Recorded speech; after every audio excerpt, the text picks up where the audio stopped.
Hey everyone, we're live, day one. We're here with Paige Gore, and she's done with her first round. How you feeling coming off that?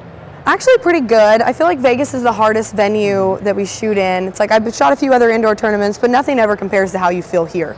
So It's different. It's different. You got so many people on the line. You look down the line, you see bows as far as the eye can see, and yeah, it's different than the local clubs and things like that around home. It is. It's just a different type of nervous, and Right. like going into it, you know, everyone's just a little bit more amped up over this one than they tend to be over the others. Well, so this is the Super Bowl of archery. You know? It is. It's got to be. Well, tell us, how do you mentally prepare for something like this? You know, it's been kind of like a years in the making.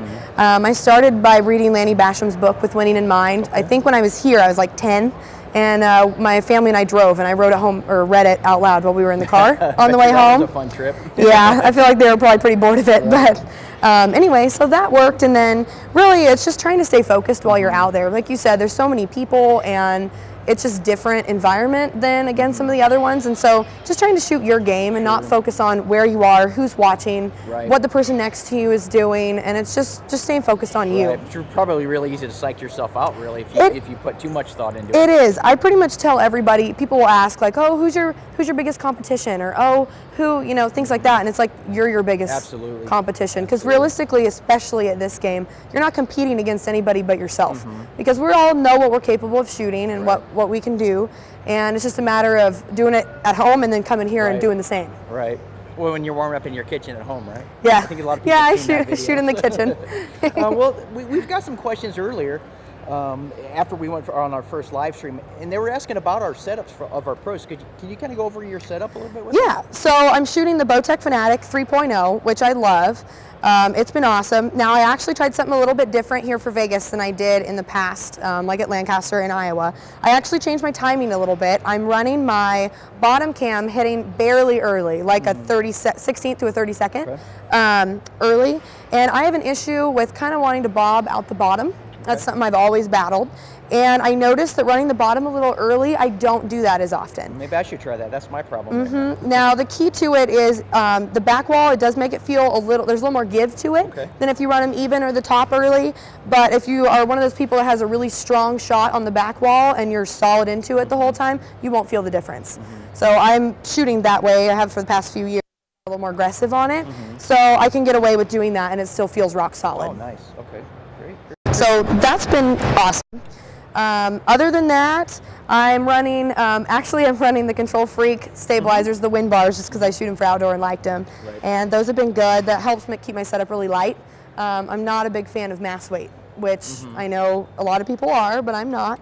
I'm running the AE Freak Show Rest and Carbon Express arrows. I'm shooting the 27s. So the X-Jammers, they've been working really great too. I shot their 25s in the past, and I was a little hesitant shooting the 27s because, again, with being a woman, it's harder to get a lot of the times the bigger diameter arrows to tune and shoot as forgiving as the smaller diameter.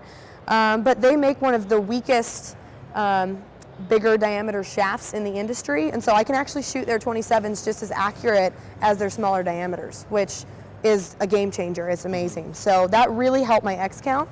Because good shots are good shots, but it definitely helps pick up the X's, so that's been good.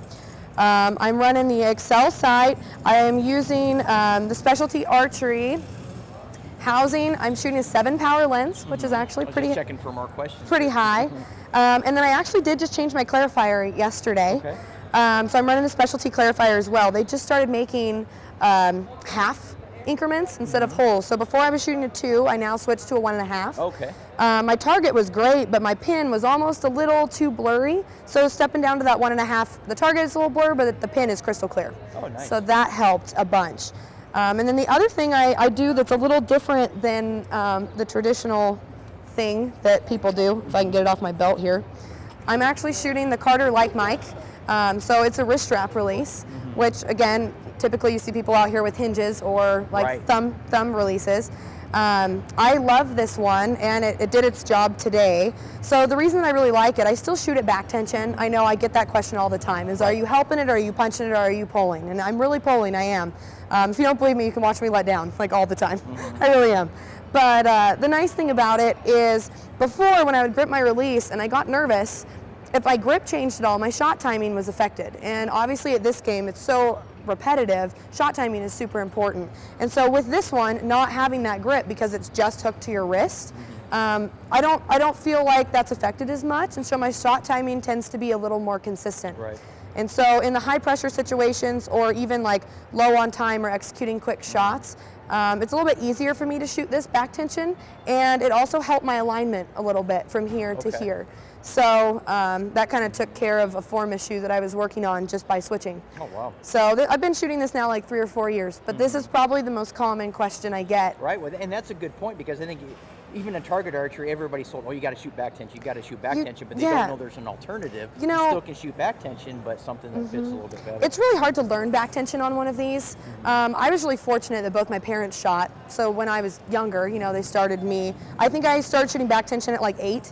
My dad started me on a hinge, and I punched myself in the face twice with a bloody nose. Everybody has, yep. This is one of the old Stanislavskis. Yep. And but I did start so young that now, I was 10 years into it when I decided I wanted to go back to this.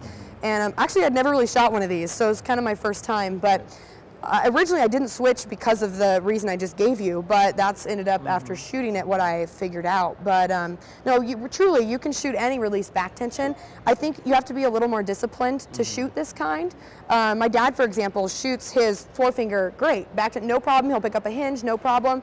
About 30 arrows out of one of these, and he starts getting that anxiety. Oh, yeah. Yep. Get that running start. So this, it is a little more difficult, but I think if you have the mindset, you can do it. Right. I think it's really beneficial. Great. That's great information. That's a lot of information I don't think people really know. But yeah. Well, we definitely thank you for taking the opportunity to stop up here and talk to us. I know you're probably pretty tired. It's been a long day. Yeah. Just getting off the line. We have some more pro shooters down the line right here. We're going to come back with them a little bit later when they're done shooting, give you some more live interviews, go over their setups, and definitely, again, text that Fanatic to 313131, and that way you're notified as soon as we're ready to go live. Again, thanks for coming up here with us today, Paige. Yeah, thanks, guys. I really appreciate it. Awesome. Thank you.